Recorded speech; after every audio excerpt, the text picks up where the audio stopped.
नमस्कार। आप सभी का बहुत बहुत स्वागत है आपके अपने करंट हेवन के यूट्यूब चैनल पर। जैसा कि आपको पता है कि आप बेहतरीन प्लेटफॉर्म से जुड़े हुए हैं, जहां पर आपको भरपूर तरीके से जो ज्योग्राफी के जो भारत के भौगोलिक जानकारी है वो दी जा रही है यहाँ पे। और साथ साथ में आपके जो पूरे के पूरे एसएसटी का मतलब एक बहुत ही बड़ा रूप होता है, प्रारूप है इसका।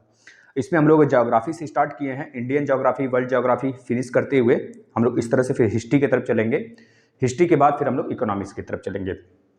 सारे सब्जेक्टों को हम बहुत अच्छे से डील करेंगे, हम लोग मिलकर दोनों लोग साथ में। आप बस वीडियो को देखिए इत्मीनान से, अंत तक वीडियो के साथ जुड़े रहिए। जितने भी बच्चे जुड़ते हैं जो एक बार देखता है उससे बस यही रिक्वेस्ट करेंगे, एक बार झलक देखकर आपको जाना नहीं है, कम से कम लास्ट तक वीडियो को जरूर देखिए। अगर आपको लगता है हाँ मेरे लिए बहुत ज़्यादा इंपॉर्टेंस रोल रखने वाला है वीडियो या प्लेटफॉर्म, तो आप इससे जुड़ जाइए, क्योंकि यहाँ पर आपको संपूर्ण जानकारी है। कम से कम 25वां लेक्चर है। हम लोग एक एक चीज़ को बहुत गहनता से अध्ययन किए हुए हैं।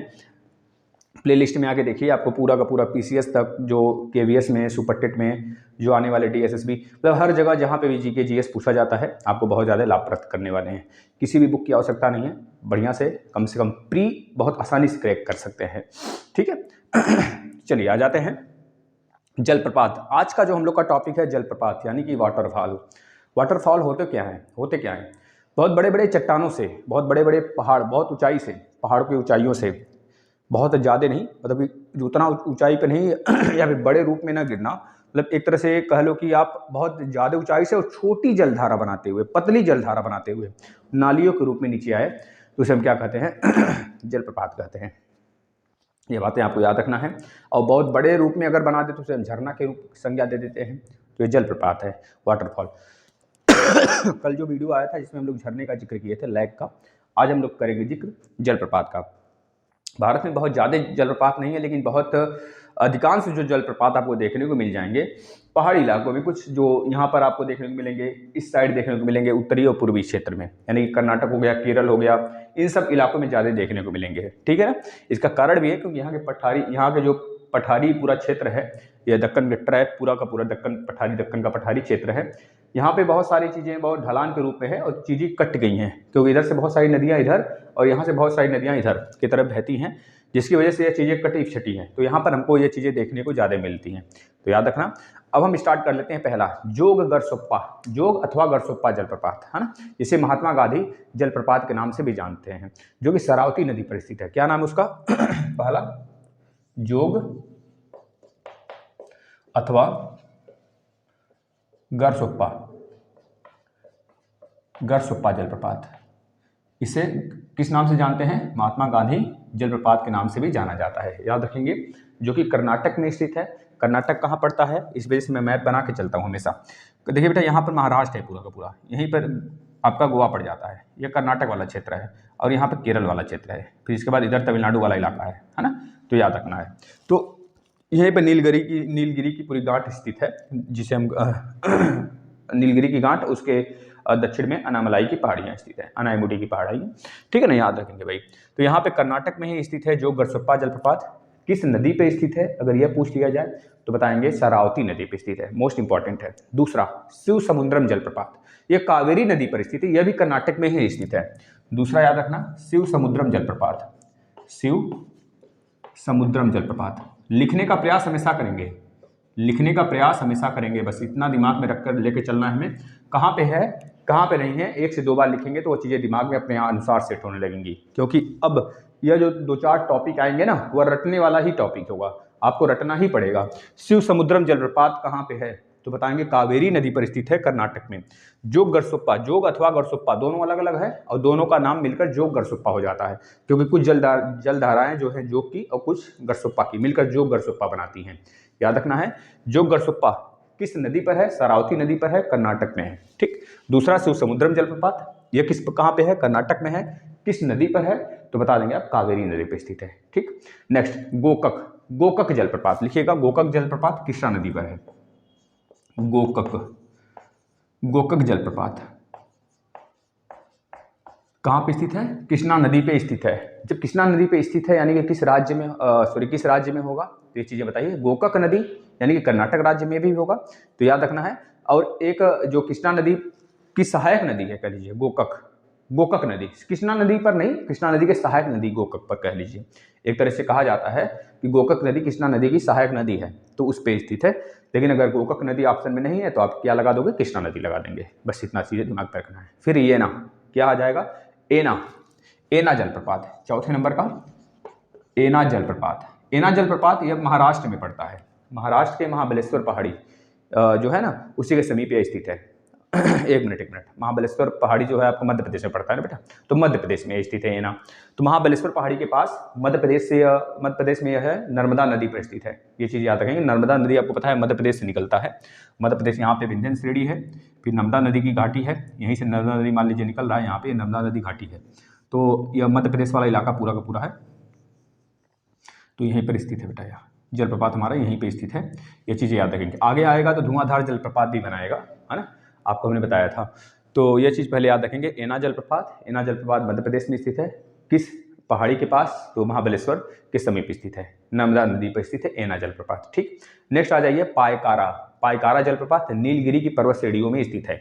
ये नीलगिरी की कैनोपी दिख रही है ना, नॉट, नीलगिरी की नॉट, जो कि कर्नाटक, तमिलनाडु और केरल के एक तरह से बॉर्डर पे स्थित है, तीनों को जोड़ती है। तो याद रखेंगे, इसका नाम क्या हमने बताया, पायकारा जलप्रपात। पायकारा मोस्ट इंपॉर्टेंट डाल कर लिखते रहिए भाई, ये सब इंपॉर्टेंट है। पायकारा जलप्रपात, ऐसे ऐसे क्वेश्चन आप छोड़ के आ जाते हो, अब नहीं छोड़ोगे, अब आप करके आओगे। ठीक है, अब धुआंधार जलप्रपात याद करिए, हमने बताया था नर्मदा नदी द्वारा मध्य प्रदेश से बनाया जाता है ना, नर्मदा नदी द्वारा मध्य प्रदेश से बनाया जाता है। यहाँ पर जैसे ही यह दूसरे गुजरात में एंट्री करती है, मतलब कि गुजरात में, मध्य प्रदेश से गुजरात में एंट्री करती है, तो उसी बॉर्डर पर यह बना दिया जाता है, मतलब इसके द्वारा बनाया जाता है। बहुत ऊंचाई से गिरता है बेटा यह, है ना, बहुत ही ज़्यादा सुनहरा दृश्य वहाँ पे, मनोहक दृश्य वहाँ पे देखने को मिल जाता है। क्योंकि जब गिरता है ना तो वहाँ पे जो चट्टानें होती हैं संगमरमर की बहुत वाइट होती हैं, तो गिरता है तो जब जिस चट्टान पे गिरता है ना वो बिल्कुल वाइट लगता है कि दूध गिर रहा है ना, इस तरह से। इस वजह से इसे दूध सागर जलप्रपात के नाम से भी जानते हैं। तो धुआंधार जलप्रपात सॉरी, धुआंधार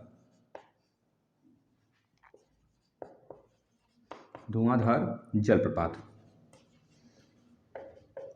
कहाँ पे स्थित है, मध्य प्रदेश में स्थित है, याद रखना है आपको।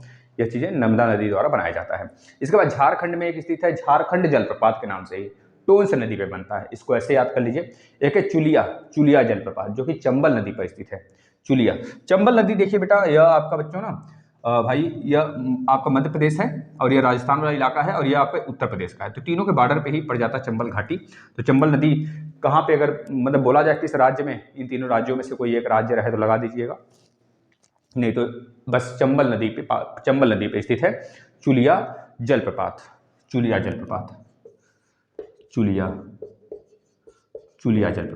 ठीक है, अब इसको थोड़ा सा आप नोट डाउन कर सकते हैं तो कर लीजिए। इसके बाद नेक्स्ट आ जाते हैं, चुलिया के बाद मधार जलप्रपात। क्या नाम है, मधार जलप्रपात, नर्मदा नदी पे स्थित है।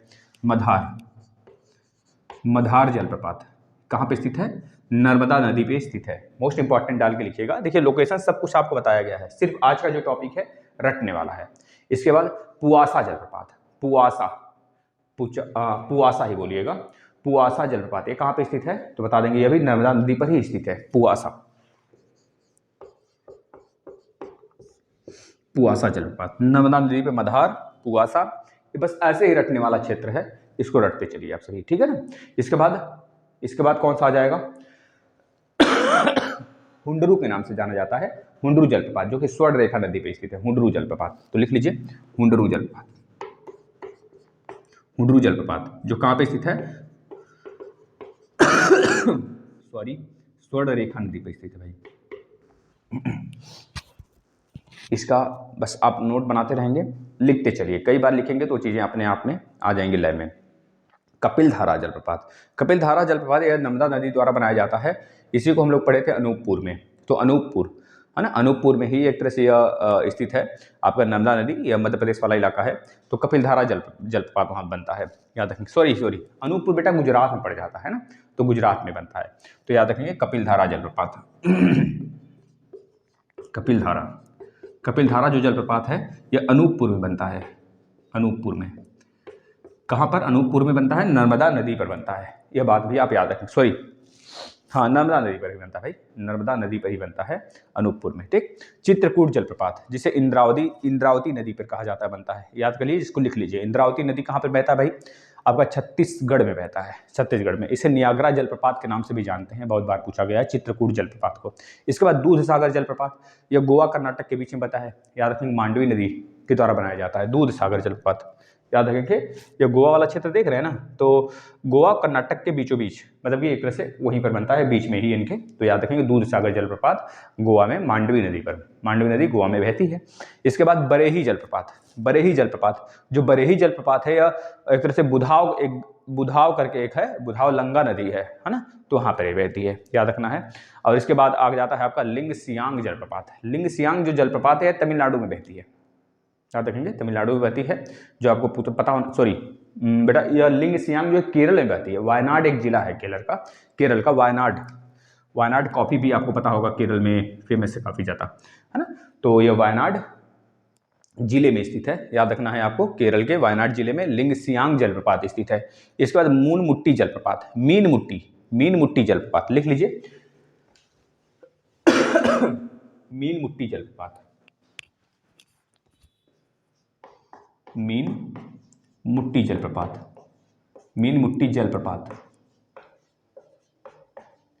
मीन मुट्टी जलप्रपात, इसका नाम यही है, मीन मुट्टी जलप्रपात। यह किस नदी पर है? किन्सी नदी पर है, किन्सी नदी पर स्थित है, यह मेघालय में स्थित है। किन्सी नदी पर स्थित है, कहाँ पर? मेघालय में स्थित है, ठीक है ना। यह चीजें अपने दिमाग में रख कर चलना है हमें। अगला देखते हैं नेक्स्ट, मीन मुट्टी जलप्रपात किन्सी नदी पर, मेघालय राज्य में स्थित है। मेघालय में आपको पता है चेरापूंजी और आपको मौसीनराम देखने को मिलता है। मौसीनराम काफ़ी ऐसा जगह है जहाँ पे कह लीजिए 1000, अब तो बढ़ गया है शायद, 1142 सेंटीमीटर बारिश होती है, यह बात ठीक है, याद रखेंगे, जो कि बहुत बार पूछा जाता है। यहाँ से फैक्चुअल डाटा काफ़ी ज़्यादा आपको देखने को मिलेंगे। नेक्स्ट, थलैया जलप्रपात भी मंजला नदी पर स्थित है ना। थलैया जलप्रपात मंजला नदी पर स्थित है। और डिंडीगुल जिला एक है, डिंडीगुल आपको पता होगा, डिंडीगुल शस्त्रागार बनाया गया था, किसके द्वारा बनाया गया था, कौन बता सकता है, बताइए जरा। ये तमिलनाडु में स्थित है डिंडीगुल, ठीक है। थलैया जलप्रपात कहाँ पे स्थित है? डिंडीगुल जिले में, डिंडीगुल जिला है, ठीक है। कहाँ पर स्थित है डिंडीगुल जिला? तमिलनाडु में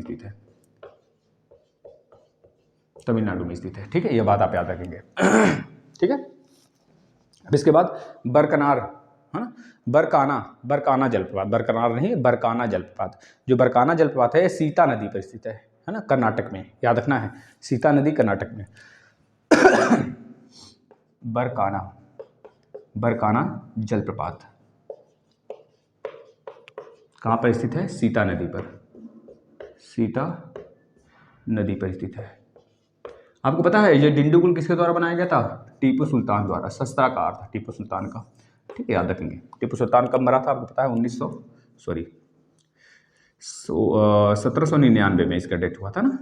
चौथा मैसूर युद्ध था, मैसूर की लड़ाई, चौथे मैसूर की लड़ाई में। बरकाना जलप्रपात सीता नदी पर स्थित है, इस बात को भी आप याद रख लेंगे, बहुत ज़्यादा पूछा जाता है, सीता नदी कर्नाटक में, ठीक है। एक लास्ट आपसे पूछ लिया जाता है, कुने जलप्रपात। कुने जो एक आपका एक तरह से कह लीजिए कि ऐसा क्षेत्र है जहाँ पर एक तरह जानवरों को संरक्षित किया जाता है, मध्य प्रदेश में स्थित है कुने। तो कुने जलप्रपात लोनावाला पुणे महाराष्ट्र में स्थित है। लोनावाला एक जगह है, वहीं पर स्थित है, पुणे महाराष्ट्र में। क्या बोला गया? कुने जलप्रपात,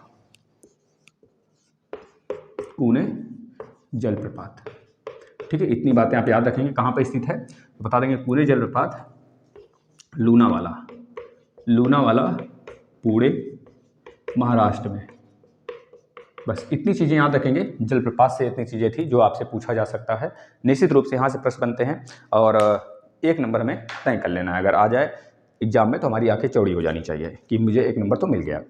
तो आप पढ़े रहेंगे, आपको बहुत सारी चीज़ की जानकारी भी नहीं रहती होगी बच्चों को। जब जाते एग्जाम में बैठते हैं तो ये चीज़ें देखने को मिलती हैं, तो वहाँ से प्रश्न उनको छोड़ना पड़ता है उस क्वेश्चन को, क्योंकि वो 1 नंबर कमाएंगे नहीं, चीज़ें नहीं आ रही हैं तो, समझ रहे हैं ना। तो इस तरह से आप उसको कर पाओगे। जो अदर बच्चे होंगे नहीं करेंगे तो आप उसको ज़रूर अटेम्प्ट कर आएंगे। तो चलिए, इस सीरीज को बहुत ही बेहतरीन तरीके से हम चला रखे हैं कि भविष्य में कोई भी बच्चा, कोई भी मेरे भाई अगर एक बार इस प्लेटफॉर्म पे विजिट करें ना, तो पूरी वीडियो को देखें, निरंतर रूप से देखें, क्योंकि जिनको तैयारी अपनी मजबूत करनी होगी, जाहिर सी बात है 1 नहीं 2-2 3-3 बार यह वीडियो को रिवाइज करेंगे। धन्यवाद।